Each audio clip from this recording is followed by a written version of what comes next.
Section formula पढ़ने वाले हैं एक्सरसाइज 7.2 में। हमने 7.1 में पढ़ा डिस्टेंस फॉर्मूला। डिस्टेंस फॉर्मूला है √x2 - x1 whole square plus y2 - y1 whole square. अब सेक्शन फॉर्मूला क्या है? लेट्स से कोई दो पॉइंट्स हैं, x1 y1 इस पॉइंट ए और x2 y2 है पॉइंट बी। अब हमारे पास क्वेश्चन आता है कि इन दो लाइन पॉइंट्स को मीट करने से जो हमारे पास लाइन बन रही है, उसको अगर कोई point P, let's say point P is x, y, वो इसको पर्टिकुलरली M1:M2 रेशियो में अगर डिवाइड करता है। क्या बोला मैंने? कोई पॉइंट A एंड B है जिनको मिलके एक लाइन बन रहा है, वहां पर उसको पॉइंट P किस रेशियो में डिवाइड कर रहा है? M1:M2 रेशियो में डिवाइड कर रहा है। अगर ऐसी कंडीशन है तो उस केस में जो पॉइंट P है जो इसको डिवाइड कर रहा है, उसके कोऑर्डिनेट्स हम कैसे निकाल सकते हैं? उसके कोऑर्डिनेट x का फॉर्मूला क्या होगा? M1x2 प्लस M2x1 अपॉन में M1 प्लस M2। ये फॉर्मूला हो गया एक्स कोऑर्डिनेट निकालने का। किसका एक्स कोऑर्डिनेट? वो पॉइंट जो इसको किसी particular ratio, that is M1:M2 ratio में डिवाइड कर रहा है। सिमिलरली इसका वाई कोऑर्डिनेट निकालने के लिए हम फॉर्मूला बताएंगे M1y2 प्लस M2y1 अपॉन में M1 प्लस M2। तो अगर आपको एक्स कोऑर्डिनेट निकालना है हम ऊपर वाला फॉर्मूला लगाएंगे, और वाई कोऑर्डिनेट भी निकालना है तो हम नीचे वाला फॉर्मूला भी यूज करेंगे। फॉर एग्जाम्पल, अगर हम एक एग्जांपल ले लेते हैं, लेट्स से हमारे पास दो पॉइंट्स हैं। Let's say this is 2, 3 and point B is -8, 6। ये हमारे पास दो पॉइंट्स हैं। अब मुझे क्या करना है कि ये पॉइंट पी, लेट्स से जो x, y है, वो अगर इसको 2:1 रेशियो में डिवाइड कर रहा है तो मुझे पॉइंट पी निकाल के देना है। अब मुझे पता है अगर कोई भी पॉइंट किसी भी लाइन को पर्टिकुलर रेशियो में डिवाइड करता है तो उस रेशियो को हम नाम क्या देते थे? M1 और M2। ये पॉइंट क्या हो जाएगा? x1, y1। और ये पॉइंट क्या हो जाएगा? x2, y2। अब बस मुझे x की वैल्यू निकालने के लिए x का फॉर्मूला लगाना है। x का फॉर्मूला क्या है? M1x2 प्लस M2x1 अपॉन में M1 प्लस M2। तो अगर हम वैल्यूज पुट कर दें, M1, M1 is 2 multiplied by x2, x2 है -8 प्लस M2, M2 इज 1 और x1, x1 है 2 divided by M1 plus M2। M1 है 2 और M2 है 1। सिंप्लीफाई करेंगे तो -2 × 8 इज -16 प्लस 2, -16 प्लस 2 अपॉन में 3। फाइनली मुझे मिलेगा -14/3। तो x का जो कोऑर्डिनेट आया पॉइंट P का, दैट इज -14/3। ऐसे ही अगर मुझे चाहिए कि मैं इसका y कोऑर्डिनेट भी निकालूं तो हम y का फॉर्मूला लगा सकते हैं, ये वाला। यहीं पे डायरेक्टली पुट करते हैं। M1, M1 है 2, y2, y2 है 6 plus M2, M2 is 1, y1, y1 is 3 and divided by M1 plus M2 that is 2 plus 1। तो y आ जाएगा हमारे पास 2 × 6 इज 12 प्लस 3/3 दैट मीन्स 15/3। तो हमारे पास y का कोऑर्डिनेट आ गया 5। Therefore point P is -14/3, 5।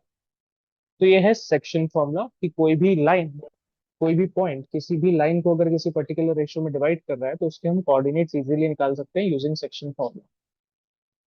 Section formula note कर लो जिसको नोट करना है। तो सबको याद रखना है सेक्शन फॉर्मूला क्या है। सेक्शन फॉर्मूला का यूज करके हम पॉइंट निकाल सकते हैं। वो पॉइंट निकाल सकते हैं जो डिवाइड कर रहा है पर्टिकुलर लाइन को किसी पर्टिकुलर रेशियो में। अब इसी का सेकेंड पार्ट हम पढ़ने वाले हैं, that is mid point formula.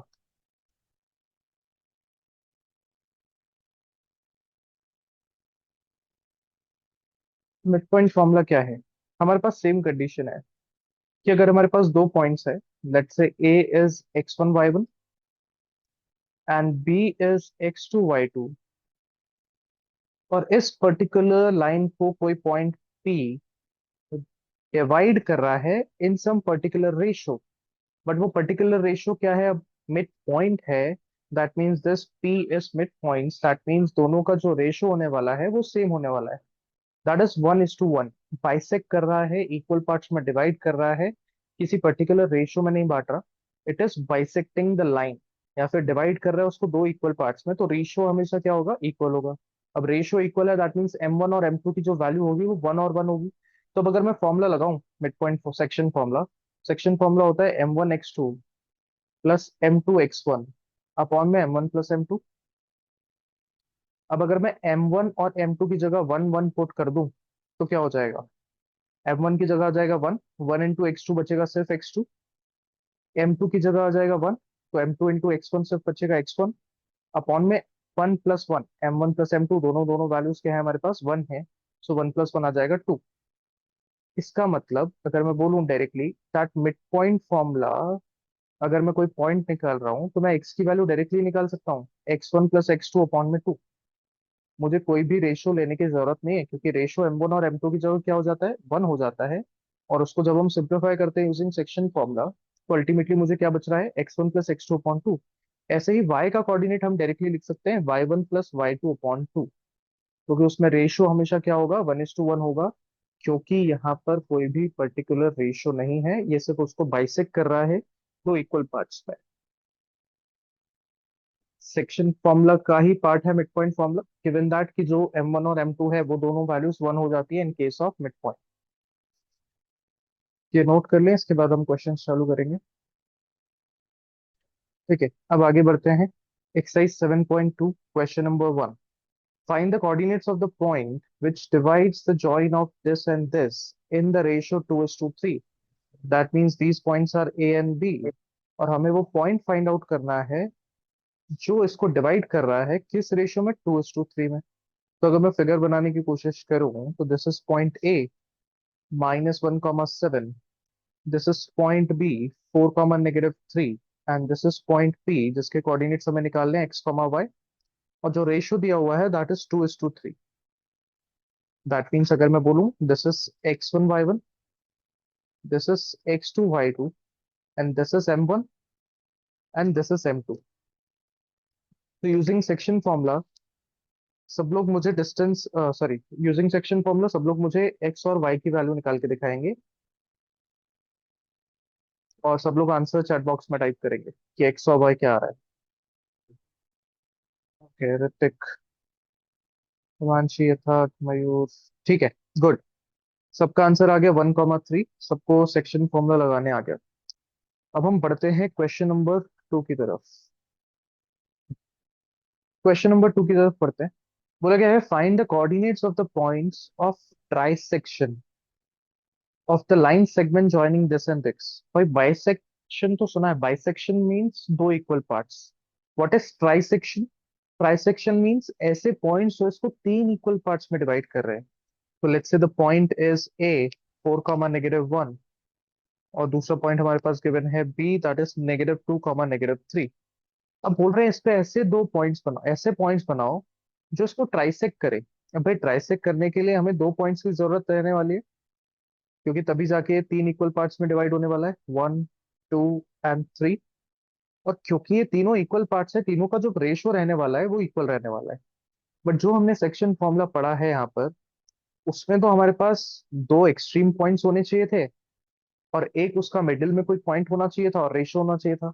But यहाँ पर तो ऐसा नहीं है। इस केस में हमारे पास दो पॉइंट्स एक्सट्रीम वाले तो हैं, बट यहाँ पर एक पॉइंट की जगह हमारे पास दो पॉइंट्स दिए हुए हैं। तो इस क्वेश्चन को हम कैसे सॉल्व कर सकते हैं, आप किसी एक पॉइंट को इग्नोर करो केस 1 में, फिर केस 2 में किसी दूसरे पॉइंट को इग्नोर कर दो। फॉर एग्जाम्पल अगर मैं केस 1 की बात करूं, तो हम ए और बी को वहीं रहने देते हैं।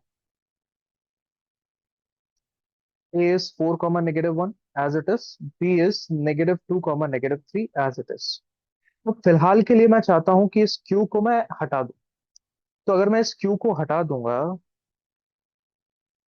इस क्यू को अगर हम साइड कर दें, अब जो रेशो दिख रहा है वो रेशो कैसे दिखाई दे रहा है, 1 रेशो दिख रहा है यहाँ पर। और बाकी का जो पार्ट बच गया वो कितना रेशो दिखा रहा है, मुझे 2 रेशोस दिखा रहा है। 1:1 जो रेशो यहाँ पर था, ये कंबाइन हो जाएगा, क्योंकि अब पॉइंट क्यू हमने यहाँ से हटा दिया है। तो क्योंकि हमने पॉइंट क्यू हटा दिया है, अब अगर मैं सिर्फ पॉइंट पी को लेके सॉल्व करने की कोशिश करूं, तो वो कैसे सॉल्व होगा देखना। ए और बी हमने वही रखा, पॉइंट पी यहाँ था, पॉइंट पी को यहाँ रहने दिया, यहाँ का जो पॉइंट क्यू था उसको हमने हटा दिया फिलहाल के लिए। तो रेशो जो है यहाँ 1 रहने वाला है, और यहाँ का जो रेशो है वो कंबाइन होके 1:1 कंबाइन होके क्या हो जाएगा, 2 हो जाएगा। तो अब आपको नॉर्मल सेक्शन फॉर्मूला वाली कंडीशन दिखाई दे रही है कि मेरे पास x1 y1 है 0.4, मेरे पास x2 y2 है दिस पॉइंट। अब मेरे पास m1 और m2 ये दोनों पॉइंट्स दिखाई दे रहे हैं, और मुझे पॉइंट P निकालना है, दैट इज x, y निकाल के देना है। तो क्या सब लोग सेक्शन फॉर्मूला लगा के मुझे पॉइंट P का कोऑर्डिनेट बताएंगे चैट बॉक्स में जल्दी से। लवीना, उर्वशी, आंसर वेरीफाई करो, एक बार चेक करो फिर से।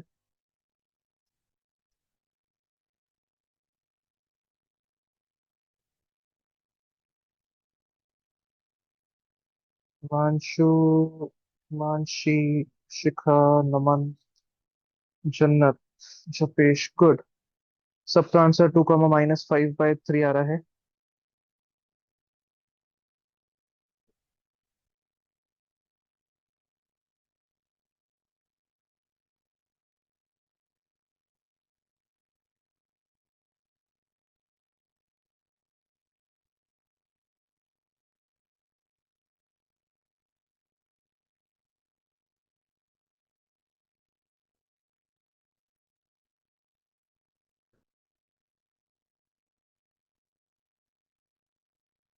खुशबू, भावेश, ठीक है, करेक्ट है। आगे बढ़ते हैं। क्योंकि आपने पी का कोऑर्डिनेट निकाल लिया है, एक बार मैं निकाल के दिखा देता हूँ जिनके गलत आया था। देखो एक्स का फॉर्मूला है, याद रखो उल्टा है, क्रॉस में है। m1 ले रहे हैं तो x2 लेना पड़ेगा।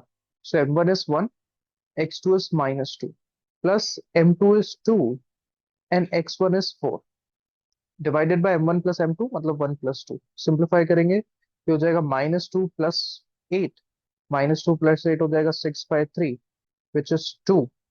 y का कोऑर्डिनेट निकालें, m1 y2, m1 है 1, y2 है -3, m2 है 2, और y1 है -1, अपॉन में m1 + m2। तो हो जाएगा -3 - 2 विच इज -5 अपॉन में 3। तो हमारे पास p का कोऑर्डिनेट तो आ चुका है। p का कोऑर्डिनेट आ गया मेरे पास 2, -5/3। अब मुझे फोकस करना है q के कोऑर्डिनेट पे। अब देखो q का कोऑर्डिनेट निकालने के दो तरीके हैं। पहला तरीका कि अब या तो आप इस p को हटा दो, इस p को हटा के हम साइड कर दें, और अब जो रेशो बचेगा वो बचेगा 2:1 का, क्योंकि अब ये दोनों कंबाइन हो जाएंगे ये दोनों रेशोस, और एक जो रेशो है वो अकेला रह जाएगा। जो यहाँ पर जो अभी हमने 1:2 का रेशो बनाया था वो 2:1 का बन जाएगा। एक तरीका तो हो गया ये कि आप पी को हटा दो और आपका रेशो वापस से बन जाएगा 2:1।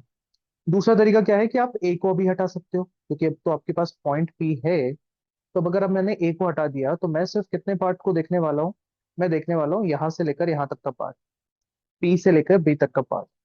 क्योंकि पी से लेकर बी तक सिर्फ पी और बी, और बीच में क्यू है, और रेशो 1:1 है, तो इसमें आप मिड पॉइंट फॉर्मूला भी लगा सकते हो, क्योंकि क्यू अब जो है पॉइंट पी बी को मिड पॉइंट पे डिवाइड कर रहे हैं, क्योंकि रेशो 1:1 है। तो आप चाहें तो मिड पॉइंट फॉर्मूला लगा सकते हो पी और बी में। बट पी का कोऑर्डिनेट अगर आपको थोड़ा डिफिकल्ट लग रहा है तो आप वही केस कर सकते हैं कि पॉइंट ए जो है उसको रहने दें और पॉइंट पी को हम हटा दें। तो दोनों केसेस सही है, जैसा आपको करना है वैसा आप कर सकते हैं। तो अगर मैं केस 2 की बात करूं, केस 2 में हम ट्राई कर रहे हैं कि हम ए और बी को वहीं रहने दें। ए इज 4, -1, और बी को हम वहीं रहने दें -2, -3। अब जैसे केस 1 में हमने पी को रखा था, क्यू को हटाया था, अब हम इस पॉइंट पी जो यहाँ पर था उसको हटा देंगे, और क्यू को एज इट इज रहने देंगे यहाँ पर। अब रेशो जो है, क्योंकि यहाँ पर दो रेशोस कंबाइन होके 2 बना देगा, और इस तरफ रेशो 1 बचा है, that means this is x1 y1, this is x2 y2, और हमारा जो रेशो है this is m1 and this is m2। अब सब लोग फटाफट से ये सारी वैल्यूज पुट करेंगे और क्यू का कोऑर्डिनेट x, y निकाल के दिखाएंगे।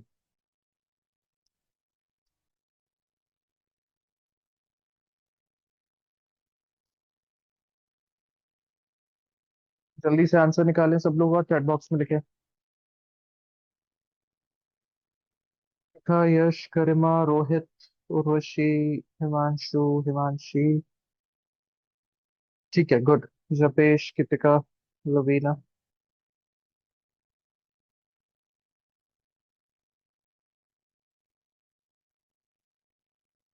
भावेश तुम्हारी कॉपी में सॉल्व हो रहा है? कल भावेश की कॉपी चेक करेंगे, सारे क्वेश्चंस कॉपी में होने चाहिए। खुशबू, जनियानी, मोनानी, ठीक है, गुड। सबके आंसर्स आ गए। 0, -7/3। तो हमारे पास क्यू का कोऑर्डिनेट आ गया 0, -7/3। तो हम आखिरी में आंसर क्या लिखने वाले हैं? Therefore, the coordinates of the points which trisect the given line segment are this and this. Point P हमारा निकला था 2, -5/3 एंड Q हमारा आया 0, -7/3। अब आगे बढ़ते हैं क्वेश्चन नंबर 3।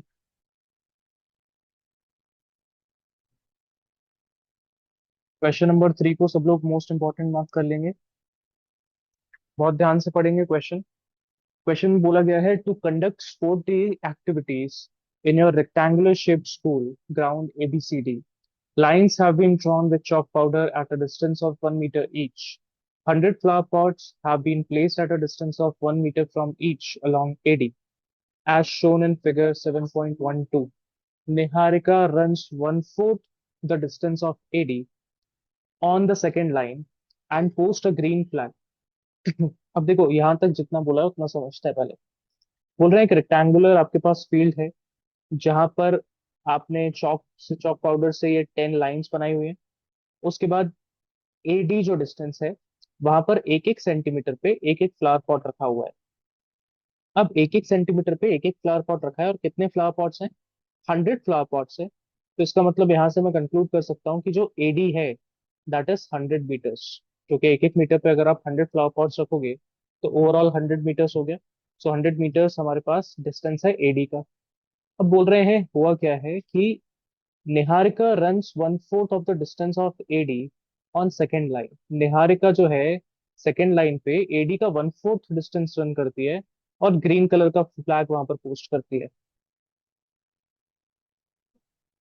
ग्रीन फ्लैग यहाँ पर पोस्ट करती है सेकेंड लाइन पे वन फोर्थ डिस्टेंस रन करके। कौन? निहारिका। फिर बात करते हैं कि and Preet runs one fifth of the distance of AD on the eighth line. Preet कहाँ रन कर रही है? एथ लाइन पे। One fifth of the distance AD run कर रही है और क्या पोस्ट कर रही है वहां पर? रेड फ्लैग पोस्ट कर रही है। कौन? Preet. What is the distance between both the flags? अब क्योंकि मुझे पता है भाई डिस्टेंस फॉर्मूला मुझे आता है, तो मुझे पता होना चाहिए दोनों के बीच का डिस्टेंस क्या है। तो दोनों के बीच का डिस्टेंस निकालने के लिए हमें कोऑर्डिनेट्स चाहिए रहते हैं। भाई एक्स का कोऑर्डिनेट तो इसका दिखाई दे रहा है 2। वाई कोऑर्डिनेट कितना है वो हमें पता करना है। तो हम बात करें अगर for Niharika,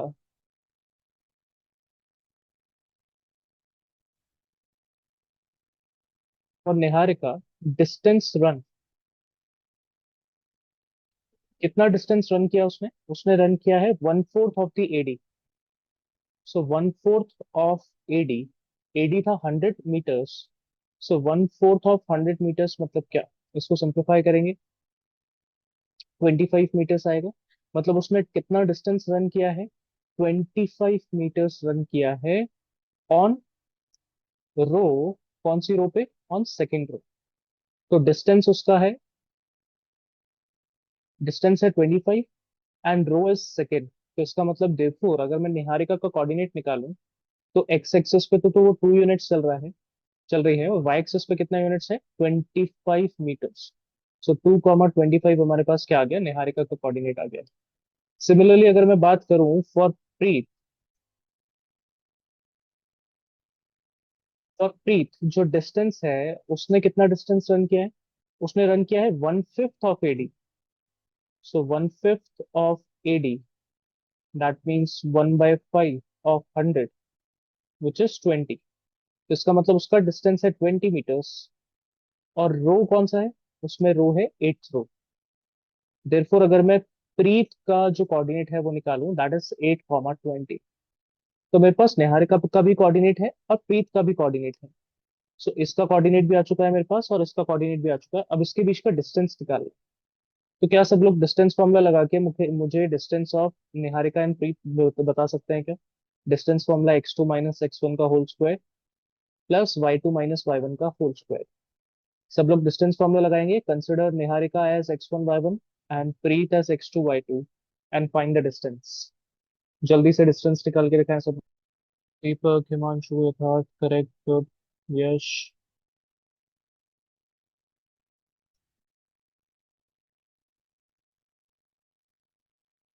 correct. So NP का जो डिस्टेंस आ रहा है वो आ रहा है √61। ठीक है, सबसे पहली चीज तो हमसे पूछा गया था what is the distance between both the flags, तो हम फाइनली आंसर देंगे distance between both the flags is √61 metres. आगे बढ़ते हैं। तो बोला गया है if Rashmi has to post a blue flag exactly half way between the line segment joining the two flags. अब बोल रहे हैं कि जो ये निहारिका और प्रीत का लाइन सेगमेंट बन रहा है, इसके बीचों बीच आके रश्मि को एक फ्लैग पोस्ट करना है। अब बीचों बीच आने का मतलब क्या है कि वो उसको बाइसेक्ट करेगा, बिल्कुल मिड पॉइंट पे आके उसको फ्लैग पोस्ट करना है। अब मिड पॉइंट पे आके फ्लैग पोस्ट करना है, इसका मतलब हम यहाँ पर क्या लगा सकते हैं, मिड पॉइंट फॉर्मूला लगा सकते हैं। मेरे पास निहारिका का कोऑर्डिनेट है 2,25 और प्रीत का कोऑर्डिनेट है 8,20। तो मैं निकाल सकता हूँ कि रश्मि का कोऑर्डिनेट क्या होगा यूजिंग मिड पॉइंट फॉर्मूला। सबको याद है मिड पॉइंट फॉर्मूला क्या है? एक बार लिख देता हूँ, मिड पॉइंट फॉर्मूला है एक्स निकालने के लिए x1 + x2/2। तो हम देखें x1 की वैल्यू है 2, x2 की वैल्यू है 8/2, दैट इज 10/2 विच इज 5। वहीं अगर हम y की बात करें तो y1 + y2/2, तो y1 is 25, y2 is 20/2 which is 45/2। 45/2 that is 22.5 metres. That means x किसको डिनोट कर रहा था? x डिनोट कर रहा था नंबर ऑफ रोज को। That means she has to put a run on row number 5। और y किसको रिप्रेजेंट कर रहा था? डिस्टेंस को। दैट मीन्स उसको कितना डिस्टेंस रन करना है? 22.5 मीटर्स रन करना है और वहां पर जाके फ्लैग पोस्ट करना है। तो हम आंसर लिखेंगे therefore Rashmi has to post blue flag on line 5 at a distance of at a distance of 22.5 meters। तो रश्मि को फिफ्थ लाइन पे 22.5 मीटर्स आगे जाके फ्लैग पोस्ट करना पड़ेगा, तभी वो एग्जैक्टली बिटवीन होगा। देखो क्वेश्चन नंबर 4 में क्या बोला गया है, find the ratio in which the line segment joining the points this and this is divided by this. क्या बोल रहे हैं?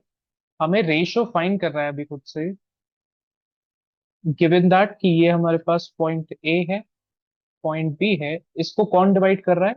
इसको डिवाइड कर रहा है ये point, that is -1,6। Let's say हम इसको ले लेते हैं पी। अब ये तीनों कंडीशंस है मेरे पास, मुझे रेशो निकालना है। अब रेशो निकालना है तो रेशो को हम क्या अज्यूम करें? रेशो क्या होता है? M1:M2। बट ध्यान रखना, जब भी आपके पास रेशो नहीं होगा, ये नोट डाल लो सब लोग, if ratio is not given,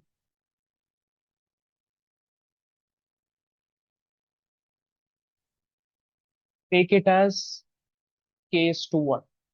जब भी आपके पास रेशो गिवन नहीं होगा तो आप उसको M1 M2 लेके सॉल्व नहीं करोगे। आप उसको कैसे सॉल्व करोगे? आप उसको सॉल्व करोगे यूजिंग K:1। K:1 से क्या बेनिफिट है? K:1 से ये होगा कि हम यहाँ पर जब भी रेशो K:1 रखेंगे तो हमारे पास सिर्फ एक ही वेरिएबल दिखेगा K। अगर मैंने M1 और M2 रख दिया तो भी आंसर तो आ जाएगा, बट मुझे बहुत मेहनत करनी पड़ेगी वो आंसर लाने के लिए। तो जब भी आपके पास रेशो नहीं है, ये चीज का ध्यान रख लो, इसको नोट डाल लो कि if ratio is not given then take the ratio as K:1। और मुझे K की वैल्यू फाइंड करनी है। अब देखो जरूरी नहीं है कि मैंने यहाँ पर 1 रखा है तो आंसर हमेशा 3:1, 5:1, 7:1 के आंसर आएंगे। रेशो 2:3 भी हो सकता है, तो वो कैसे आएगा? मान लो यहाँ पर रेशो आने वाला है मेरा 2:3, बट यहाँ तो मैंने 1 ले लिया है, तो रेशो कैसे आएगा? मान लो K की वैल्यू आ जाएगी तुम्हारे पास 2/3 और हमने रेशो लिया है K:1। तो K की वैल्यू अगर आ गई 2/3:1, तो इसको क्रॉस मल्टीप्लाई करके आप इसको 2:3 लिख सकते हैं। तो इसका मतलब जरूरी नहीं है कि आपने K:1 लिया है तो यहाँ पर 1 ही रहेगा। नहीं, जो उसकी वैल्यू है अल्टीमेटली वो सिंप्लीफाई होने के बाद वो वैल्यू बन ही जानी है। तो ध्यान ये देना है कि जब भी रेशो गिवन नहीं होगा हमें रेशो को क्या कंसिडर करना है? K:1 कंसिडर करना है। तो हमने ले लिया let the ratio B K:1। अब हम लगाएंगे सेक्शन फॉर्मूला। सेक्शन फॉर्मूला में फिर से लिख देता हूँ यहाँ पे। एक्स के लिए सेक्शन फॉर्मूला होता है M1x2 plus m2x1 upon m1 + m2। Values put करते जाओ। x इक्वल्स m1 की जगह लिखा हुआ है k, x2 सबको याद है ना, this is x1, this is y1, this is x2, this is y2, this is x, this is y, उसके बाद this is m1 and this is m2। सारी वैल्यूज पुट करते हैं। x की भी वैल्यू है हमारे पास, x की वैल्यू है -1, तो x की जगह डाल दिया हमने -1, x की जगह डाल दिया -1, m1 की जगह डाल दिया हमने k, x2 की जगह डाल दिया हमने 6, प्लस m2 इज 1, और x1 की जगह है हमारे पास -3, whole divided by m1 + m2 that is k+1। Cross multiply करेंगे, -1 से मल्टीप्लाई हो जाएगा, -k -1 इक्वल्स टू 6k और -3। अब सिंप्लीफाई कर लो, k की वैल्यू आ जाएगी, -k को वहां भेजो, प्लस के हो जाएगा तो 6k + k हो जाएगा 7k, और -3 को वहां भेजो, +3 हो जाएगा तो 3 - 1 हो जाएगा 2। तो हमारे पास फाइनली k की वैल्यू क्या आ रही है, k इज 2/7। देयरफॉर रेशो क्या था हमारा, रेशो हमने लिया था k:1, k की वैल्यू आ गई 2/7:1, और इसको फर्दर सिंप्लीफाई करें तो ये हो जाएगा 2:7। तो हमारे पास फाइनली रेशो देखो, हमने लिया तो k:1 था, बट 1 की जगह खुद ब खुद सिंप्लीफाई होके रेशो क्या आ गया, 2:7 आ गया। तो ये चीज का ध्यान देना है, whenever ratio is not given take the ratio as k:1, और फिर सेक्शन फॉर्मूला लगाओ, आंसर आ जाए। अब मैंने यहाँ पर x का फॉर्मूला लगाया था तो मेरे पास आंसर आ गया डायरेक्टली। आप चाहो तो आप y का फॉर्मूला लगाओगे तो भी आंसर आ ही जाएगा, सेम ही आंसर मिलेगा। तो ये मैटर नहीं करता, अगर आपके पास दोनों वैल्यूज गिवन है, आप चाहो तो x का फॉर्मूला लगाओ तो भी आंसर मिलेगा, y का फॉर्मूला लगाओ तो भी आंसर मिलेगा। नोट कर लो इसको, फिर आगे बढ़ते हैं। चलो अब आगे बढ़ते हैं। Question number 5। क्वेश्चन ध्यान से पढ़ेंगे, बोला गया है फाइंड द रेशो इन विच, देखो यहाँ पर भी रेशो फाइंड करना है। तो सबसे पहले तो लिख लेते हैं, let the ratio B k:1। तो रेशो तो हमने ले लिया। In which the line segment joining A and B is divided by X axis. अब देखो बोल रहे हैं ए और बी को कौन डिवाइड कर रहा है, ए इज 1, -5, बी इज -4, 5। इसको पॉइंट पी डिवाइड कर रहा है, वो पॉइंट नहीं है, किस फॉर्म में डिवाइड हो रहा है, वो एक्स एक्सिस से डिवाइड हो रहा है। तो मुझे बताओ पॉइंट ऑन एक्स एक्सिस किस फॉर्मेट में होता है। चैट बॉक्स में लिख के बताओ सब लोग, अगर कोई पॉइंट एक्स एक्सिस पे है तो उसका कोऑर्डिनेट कैसा होगा।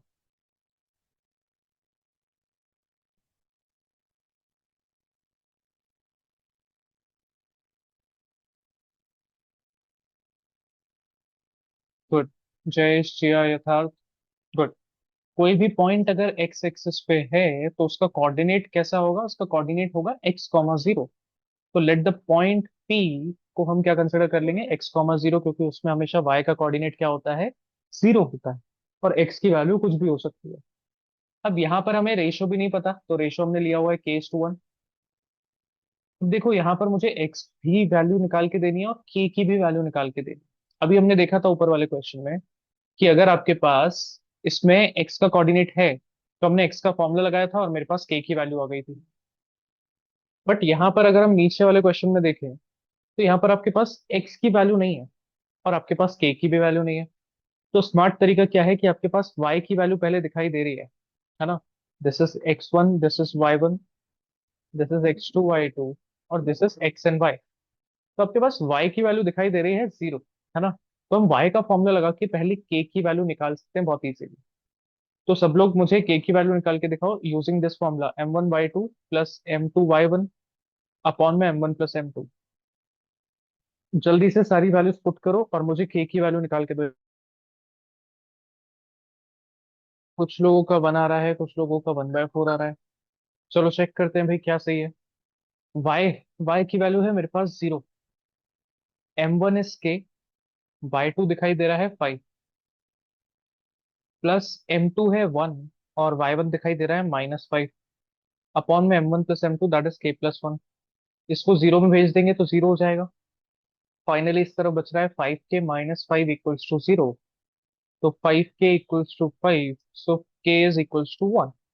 अब k 1 आ गया, therefore ratio is what, ratio आ चुका है 1:1। अब रेशियो आ चुका है तो आपको एक्स की वैल्यू फाइंड करनी है, तो एक्स का फॉर्मूला लगा दो। एक्स का फॉर्मूला क्या होता है? m1 x2 plus m2 x1 upon में m1 + m2। अब क्योंकि रेशियो 1:1 आ चुका है, मतलब m1 को भी 1 लेना है आपको और m2 को भी 1 लेना है। तो सब लोग सारी वैल्यूज पुट करके मुझे एक्स की वैल्यू निकाल,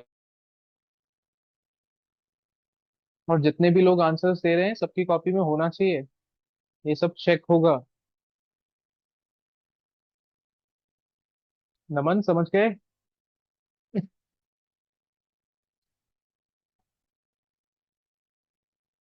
एक्स का आंसर सबका आ चुका है -3/2, दैट इज करेक्ट।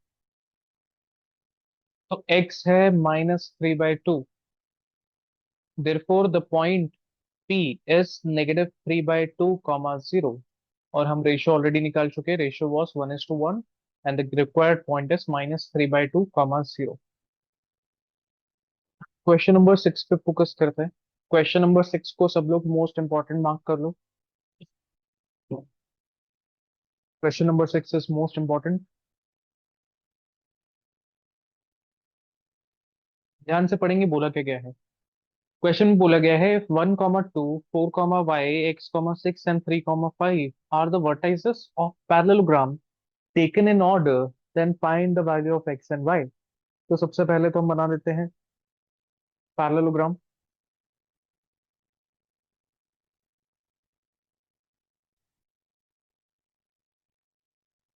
पैरेललोग्राम दिया हुआ है, इसकी साइड्स दी हुई है हमारे पास, वर्टेक्स दिए हुए हैं।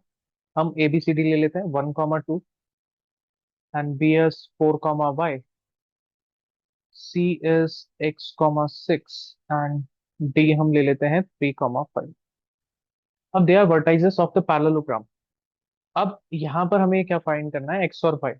अब देखो पैरेललोग्राम की क्या क्या प्रॉपर्टीज होती हैं, मुझे चैट बॉक्स में लिख के बताएंगे सब लोग। पैरेललोग्राम की क्या क्या प्रॉपर्टीज हैं?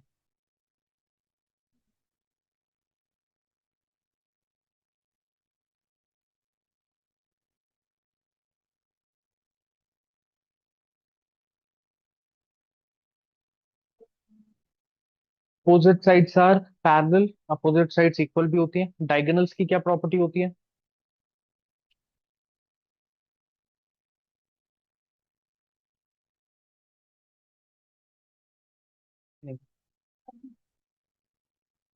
यस, डायगोनल्स क्या करते हैं, diagonals intersect each other. Diagonals एक दूसरे को इंटरसेक्ट करते हैं। अब देखो अगर मैं चाहूं कि यहां से मैं डिस्टेंस फॉर्मूला लगाऊं, इसमें डिस्टेंस फॉर्मूला लगाऊं तो इसमें y आ जाएगा, इसमें डिस्टेंस फॉर्मूला लगाऊं तो इसमें x आ जाएगा, और हम इक्वेशन को सिंप्लीफाई करेंगे आंसर आ जाएगा। बट ध्यान दो, डिस्टेंस फॉर्मूला होता है स्क्वायर रूट में, स्क्वायर रूट तो कैंसिल आउट हो जाएगा। बट आप जब इसका स्क्वायरिंग करोगे तो आपके पास x² + x वाली टर्म्स यहाँ पर भी आएगी, y² + y वाली टर्म यहाँ पर भी आएगी। आपके पास इक्वेशन एक ही है, वेरिएबल अगर देखा जाए तो चार है, तो यहाँ से आप वैल्यू निकालना तो इम्पॉसिबल है। तो साइड्स का कॉन्सेप्ट लगा के इस कंडीशन से वैल्यू निकालना तो इम्पॉसिबल है। तो हमें क्या करना पड़ेगा, अल्टीमेटली हमें इस चीज में ध्यान रखना पड़ेगा कि हमें डायगोनल्स का कॉन्सेप्ट दिमाग में होना चाहिए कि पैरेललोग्राम के डायगोनल्स एक दूसरे को बाइसेक्ट करते हैं। तो हमने बना दिया डायगोनल ए सी और डायगोनल बना दिया B D. Let's say these two diagonals intersect at point O, और क्योंकि ये बाइसेक्ट करते हैं एक दूसरे को तो ये इसके इक्वल हो गया और ये इसके इक्वल हो गया। ये क्या हो गया?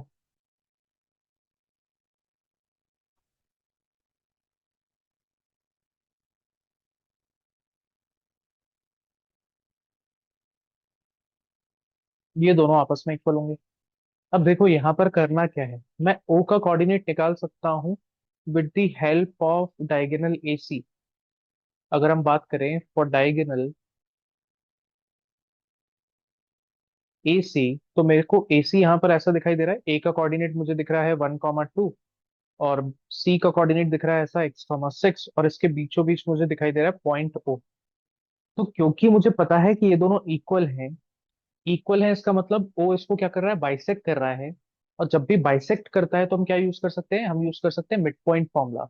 और मिड पॉइंट फॉर्मूला में फॉर्मूला क्या होता है, मैं लिख लेता हूँ। ओ का कोऑर्डिनेट निकालने के लिए, एक्स का कोऑर्डिनेट निकालने के लिए फॉर्मूला होता है x1 + x2/2, और ओ का ही वाई का कोऑर्डिनेट निकालने के लिए फॉर्मूला होता है y1 + y2/2। तो हम डायरेक्टली यहाँ पर ओ के कोऑर्डिनेट के फॉर्म में लिख रहे हैं, तुम चाहो तो अलग अलग से एक्स और वाई की वैल्यू लिख सकते हो, उससे फर्क नहीं पड़ता। तो मैं ओ का कोऑर्डिनेट डायरेक्टली निकाल रहा हूँ।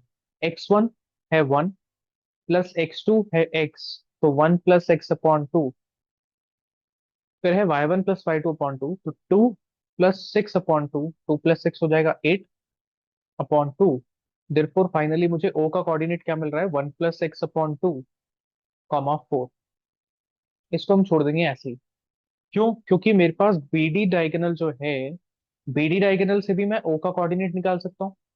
तो अब अगर मैं यहाँ पर कंडीशन ले लूँ फॉर डायगोनल BD, तो मुझे B यहाँ दिखाई दे रहा है, D यहाँ दिखाई दे रहा है। B का कोऑर्डिनेट है 4, D का कोऑर्डिनेट है 3, 5, और इनके बीचों बीच मुझे दिखाई दे रहा है O। अब ये भी इसको बाइसेक्ट कर रहा है, मतलब रेशियो इज 1:1। अब जब भी बाइसेक्ट होता है तो हम यहाँ पर भी क्या लगा सकते हैं, यहाँ पर भी हम मिड पॉइंट फॉर्मूला लगा सकते हैं। तो O का कोऑर्डिनेट मैं डायरेक्टली निकाल सकता हूँ, x1 + x2/2 and y1 + y2/2। So x1 x2 क्या है इस केस में, x1 is 4, x2 is 3, तो 4 + 3 होगा 7/2। यहाँ y1 + y2, y1 है y और y2 है 5, तो y + 5/2। ये आ गया O का कोऑर्डिनेट। अब ध्यान दो, इक्वेशन 1 में भी मेरे पास O का ही कोऑर्डिनेट है, इक्वेशन 2 में मेरे पास O का ही कोऑर्डिनेट है, मतलब दोनों कोऑर्डिनेट्स अल्टीमेटली सेम ही पॉइंट के हैं। तो इसका मतलब इन दोनों के x कोऑर्डिनेट्स और y कोऑर्डिनेट्स को हम इक्वल रख सकते हैं। हम लिखेंगे यूजिंग इक्वेशन 1 एंड 2 को यूज करके हम बोल सकते हैं कि O का कोऑर्डिनेट का जो x एब्सिसा है वो दोनों आपस में इक्वल होंगे, कि 1 + x/2 will be equals to 7/2। And इन दोनों के जो y कोऑर्डिनेट है, दैट इज ऑर्डिनेट्स, वो दोनों आपस में इक्वल होंगे। मतलब 4 = y + 5/2। 2 से 2 कैंसिल आउट हो गया, 7, 1 को वहां लेके जाओ तो 7 - 1 हो जाएगा 6। तो x की वैल्यू आ गई 6। 2 को यहाँ भेजो, 4 × 2 = 8, y + 5, 5 को सब्ट्रैक्ट करेंगे तो मुझे मिलेगा 3, तो y आ गया 3। तो देयरफॉर हमारे पास x और y की वैल्यू आ चुकी है finally, which is 3, x is 6 and y is 3। ये मोस्ट इंपॉर्टेंट क्वेश्चन है, काफी बार आ चुका है। काफी स्कूल्स के पेपर में भी ये बार बार रिपीट होता है। तो इसको नोट कर लो अच्छे से, फिर आगे बढ़ते हैं। ठीक है, अब क्वेश्चन नंबर 7 पे आता है। क्वेश्चन नंबर 7 में क्या बोला गया है, find the coordinates of point A where A B is the diameter of the circle. तो सबसे पहले तो सर्कल बना देते हैं जिसका डायमीटर क्या है, ए बी है।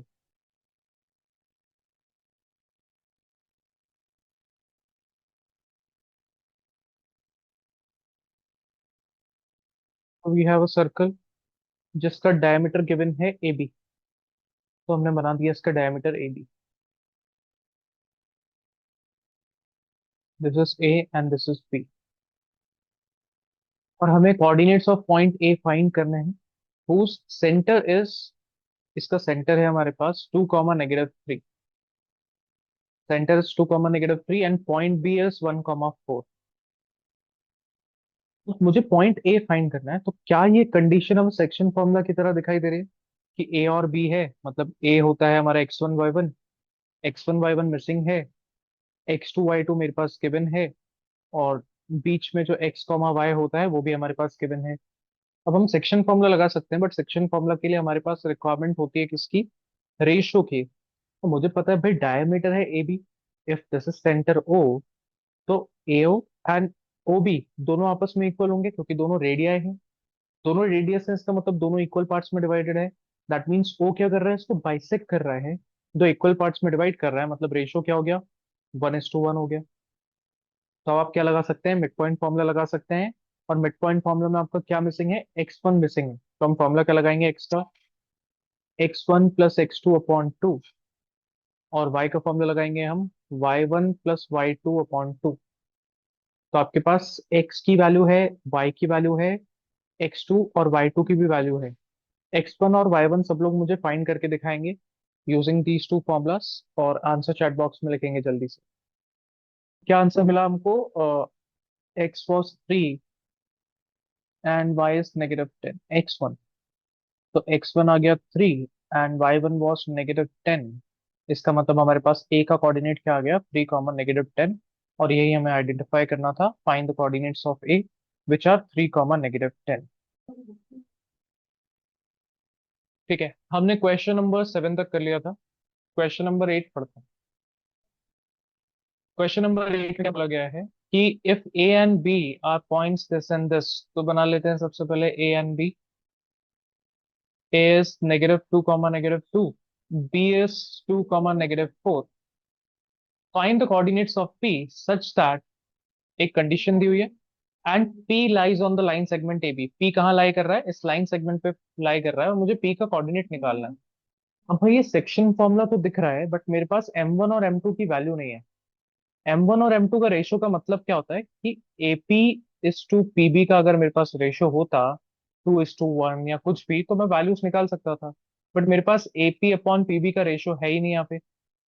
तो AP अपॉन PB का रेशो भी नहीं है हमारे पास, और हमारे पास ये जो पॉइंट्स है वो भी नहीं है। तो हम लाएंगे कैसे? हमारे पास एक कंडीशन दी हुई है। देखो, इस कंडीशन को यूज करके हम AP अपॉन PB का रेशो ला सकते हैं। कैसे? मेरे पास है AP 3/7 ऑफ AB। अब मुझे AP तो चाहिए, AP तो चाहिए, बट मुझे AB नहीं चाहिए। AB की जगह मुझे क्या लाना है? PB लाना है। बट मुझे पता है AP जो है ये दो चीजों से मिलके बना है, which is AP plus PB। तो मैं इस AB की जगह 3/7 AB की जगह मैं क्या लिख सकता हूँ? AP plus PB। अब इसको और सिंप्लीफाई करें, 7 को यहाँ लेके आओ तो 7AP हो जाएगा, equals to 3AP plus 3PB। AP वाली टर्म को उधर माइनस में लेके जाएं तो 7 - 3 हो जाएगा 4AP इक्वल्स टू 3PB। तो मुझे चाहिए क्या? मुझे चाहिए AP अपॉन PB, ताकि मेरे पास रेशो आ पाए। मेरे पास है 4AP इक्वल्स टू 3PB। 3 को हम 4 को नीचे लेके जाएं, PB को नीचे लेके आए, तो AP अपॉन PB हो जाएगा, एंड 3/4। तो देखो, मुझे AP अपॉन PB चाहिए था रेशो के लिए, और AP अपॉन PB क्या आ चुका है? 3:4। देयरफॉर रेशो जो है वो आ चुका है 3:4। मतलब आपके पास रेशो की वैल्यू है 3:4। अब सबको सेक्शन फॉर्मूला लगाने आता है। एक्स का सेक्शन फॉर्मूला क्या होता है? M1x2 प्लस M2x1 अपॉन में M1 plus M2। And Y का सेक्शन फॉर्मूला क्या होता है? M1y2 plus M2y1 upon M1 plus M2। अब आपके पास सारी वैल्यूज गिवन है ऑलरेडी। कौन कौन सी वैल्यूज गिवन है? This is x1y1, this is x2y2, this is xy, and this is M1 and this is M2। तो सब लोग सारी वैल्यूज पुट करो इन फॉर्मुलास में, और मुझे एक्स और वाई की वैल्यू निकाल के दो। सब लोग आंसर निकाल के चैट बॉक्स में लिखेंगे। ठीक है, ऑलमोस्ट सबका सही आ रहा है। एक बार देख लेते हैं। M1, M1 की वैल्यू है मेरे पास 3, x2 is 2, plus M2 is 4, and x1 is -2, upon में M1 plus M2 that is 3 + 4। फिर हो जाएगा 6 - 8, 6 - 8 हो जाएगा -2/7। तो x का कोऑर्डिनेट आ गया -2/7। फिर वहीं अगर हम बात करें y के कोऑर्डिनेट के लिए, तो M1 is 3, y2 is -4, plus M2 है 4, और y1 है -2, divided by M1 plus M2। सो ये हो जाएगा -12, -8, that is -20/7। Therefore, the coordinates of P are -2/7 and -20/7। Question number 9 में क्या बोला गया है? Find the coordinates of the points which divides the line segment A and B into 4 equal parts. बोल रहे हैं ए और बी हमारे पास ये पॉइंट्स तो हैं, बट हमें वो पॉइंट्स चाहिए जो इनको 4 इक्वल पार्ट्स में डिवाइड करें। हमने ट्राइसेक्शन वाला किया था, वैसे ही यहाँ पर 4 इक्वल पार्ट्स है। तो यहाँ पर कितने पॉइंट्स चाहिए रहेंगे हमें? 3 पॉइंट्स चाहिए रहेंगी, ताकि ये 4 इक्वल पार्ट्स में डिवाइड हो जाए। और क्योंकि 4 इक्वल पार्ट्स हैं, तो चारों में जो रेशो रहने वाला है, जब भी इक्वली डिवाइड करता है, रेशो क्या होता है? 1:1:1। अब क्योंकि यहाँ पर 4 पार्ट्स हैं, तो हमारे पास 1:1:1:1 ऐसा कुछ रेशियो दिखाई देगा। And let the points be PQR। हमने तीनों पॉइंट्स को PQR कंसिडर कर लिया। अब 4 इक्वल पार्ट्स में डिवाइड कर रहा है, हमें PQR तीनों की वैल्यू निकालनी है। बट हमने तो सेक्शन फॉर्मूला पढ़ा है कि भाई ए और बी रहता है एक्सट्रीम पोजिशंस पे। और यहाँ पर बीच में कहीं पर एक पॉइंट होता है, वो किसी पर्टिकुलर रेशियो में उसको डिवाइड करता है, तो हम सेक्शन फॉर्मूला लगा के और इस पी की वैल्यू निकाल लेते हैं। बट यहाँ तो हमारे पास एक पॉइंट की जगह तीन तीन पॉइंट्स हैं। तो हम क्या करेंगे, हम कंसिडर एक ही पॉइंट करेंगे हर एक केस में, और बाकी के दो पॉइंट्स को इग्नोर कर देंगे। केस वन में ध्यान देना, मैंने ए और बी तो एज इट इज रखा है उनकी पोजीशन पे। ए है -2,2 और बी है 2,8। अब मैंने क्यू और आर को इग्नोर कर दिया, मैंने सिर्फ किसको कंसिडर किया, पी को। तो अब रेशो क्या बचा है, देखो ए से लेकर पी तक का रेशो क्या था, 1। तो ए से लेकर पी तक 1, और पी से लेकर बी तक कितने रेशोज आ रहे हैं, 1 1 1, मतलब टोटल 3 रेशोज आ रहे हैं। इसका मतलब पी से बी तक का रेशो क्या होगा, 3 होगा। मतलब अब पी का कोऑर्डिनेट आप निकाल सकते हो यूजिंग सेक्शन फॉर्मूला। आप x1 y1 इसको कंसिडर करो, x2 y2 इसको कंसिडर करो, ये हो गया xy, और m1 आपका आ गया 1, और m2 आ गया 3। तो इस केस में मेरे पास p की वैल्यू आ जाएगी by ignoring q and r। तो सब लोग जल्दी से सेक्शन फॉर्मूला लगाओ और मुझे p का कोऑर्डिनेट चैट बॉक्स में लिख के दो। ऑलमोस्ट सबका आंसर आ गया है, -1,7/2। तो p के कोऑर्डिनेट आ चुके हैं हमारे पास -1,7/2। अब देखो p तो आ चुका, मुझे q भी चाहिए, तब मैं लूंगा केस टू। केस टू में हम किस किस को इग्नोर करेंगे, हम a और b एज इट इज रखेंगे। अब हम p को भी इग्नोर करेंगे और r को भी इग्नोर करेंगे, क्योंकि हमें फोकस करना है q पे, तो हमने q को रखा एज इट इज पोजीशन पे। अब देखो a से लेकर q तक कितने रेशोज हैं, 1 यहाँ पर 1 यहाँ पर, टोटल 2 रेशो। 1 यहाँ पर 1 यहाँ पर, इसका भी रेशो क्या होगा, 2। अब एक चीज यहाँ पर ध्यान रखने वाली बात यह है कि जब भी आपके पास दोनों रेशोस इक्वल आ जाते हैं, अल्टीमेटली है क्या, वो दोनों डिविजन में, तो उसको आप कैंसिल आउट कर सकते हो। फाइनली जो रेशो बनेगा वो 1:1 बनेगा। तो आप इसको 1:1 लेके भी कंसिडर कर सकते हैं। तो ये बन चुका है मिड पॉइंट, क्योंकि रेशो 1:1 है, तो आप मिड पॉइंट फॉर्मूला भी लगा सकते हो, चाहो तो आप सेक्शन फॉर्मूला भी लगा सकते हो। Find the value of Q, आपके पास बाकी सारी वैल्यूज भी हैं, जल्दी से मिड पॉइंट फॉर्मूला लगा के या सेक्शन फॉर्मूला लगा के क्यू का कोऑर्डिनेट का आंसर लिखो सब लोग। ये था, देखो आपका वर्बली इसका आंसर आ जाना चाहिए था। कैसे, मिड पॉइंट फॉर्मूला क्या होता है, x1 + x2/2। तो x1 है -2, x2 है 2, ये हो जाएगा -2 + 2/2, तो 0/2 क्या होता है, 0। y क्या होगा, y1 + y2, मतलब 2 + 8/2, 10/2 क्या आ गया, 5। मतलब क्यू के कोऑर्डिनेट्स क्या आ गए, 0,5। तो हमें दो चीजें तो मिल चुकी हैं, अब हम करेंगे केस थ्री, ताकि हमें तीसरी चीज आ जाए। केस थ्री में हम क्या कंसिडर करेंगे, अब देखो आप चाहो तो केस थ्री में क्यू और बी को एज इट इज रहने दो, और ए और पी को इग्नोर कर दो। वो अब डिपेंड करता है, आपके पास बहुत सारी वैल्यूज आ चुकी हैं, तो आप किसी भी दो को रखो, बट आर उसके बीचों बीच ही होना चाहिए। तो हमने चाहा कि हम ए को रहने देते हैं -2 जैसा हम चलने लेके आ रहे हैं ऊपर से लेके, बी को रहने देते हैं हम 2,8। अब इस बार हम पी और क्यू को इग्नोर करेंगे, हम वैल्यू रखेंगे आर की। ए से लेकर आर तक तीन रेशियो आ चुके हैं, और आर से लेकर बी तक सिर्फ एक ही रेशो है। तो अब जो रेशो आपका m1 है वो 3 हो जाएगा, और m2 जो है वो 1 हो जाएगा। x1 y1 आपका सेम रहने वाला है, x2 y2 आपका सेम रहने वाला है। और सब लोग जल्दी से r का कोऑर्डिनेट निकाल के दें यूजिंग सेक्शन फॉर्मूला। का आंसर आ गया, r का कोऑर्डिनेट आया है सबका 1,13/2। ठीक है। अब हमें यही चाहिए था कि हमें वो 3 पॉइंट चाहिए थे जिनके जिससे ये लाइन जो है वो 4 इक्वल पार्ट्स में डिवाइड हो जाए। तो p हमने निकाला -1,7/2, q was 0,5, and r was 1,13/2। अब आगे पढ़ते हैं next question number 10। Find the area of rhombus if its vertices are this this this and this. तो सबसे पहले हम रोम्बस बना लेते हैं।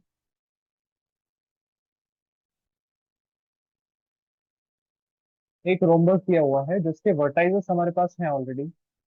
A is 3,0, B is 4,5, C is -1,4, and D is -2, -1।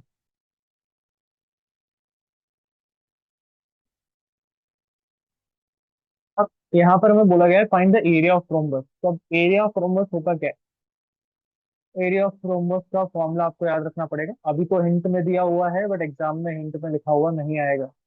Area of rhombus है half product of its diagonals. Diagonals मतलब AC, और डायगोनल मतलब बीडी। तो एसी मल्टीप्लाइड बाय बीडी। तो एसी का लेंथ कैसे निकालेंगे? एसी का लेंथ, कोई भी दो पॉइंट्स के बीच का हम लेंथ कैसे निकालते हैं? A is 3,0 and C is -1, -4। तो अगर मुझे ए और सी के बीच का डिस्टेंस चाहिए तो मुझे क्या लगाना पड़ेगा? Distance formula. और डिस्टेंस फॉर्मूला क्या होता है? x2 - x1 का whole square plus y2 - y1 का होल स्क्वायर। तो हम एसी का डिस्टेंस निकाल लेंगे। सिमिलरली मुझे बीडी चाहिए, तो बी मुझे दिखाई दे रहा है, B is 4,5 and D is -2, -1। अगर मुझे बीडी का डिस्टेंस चाहिए तो यहाँ पर भी मुझे क्या लगाना पड़ेगा? Distance formula which is x2 - x1 whole square plus y2 - y1 का होल स्क्वायर। अब सब लोग पहले एसी का डिस्टेंस निकालो, फिर बीडी का डिस्टेंस निकालो, और दोनों को मल्टीप्लाई करके फिर टू से जब हम डिवाइड करेंगे तब जाके मुझे क्या मिलेगा? एरिया ऑफ रोम्बस मिलेगा।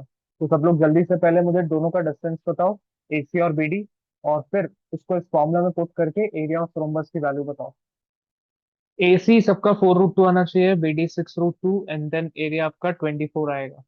फिर आ गया सबका 4√2, और ये आ गया सबका 6√2। और वैल्यूज अगर हम यहाँ पे पुट करेंगे तो 1/2 इंटू 4√2 इंटू 6√2।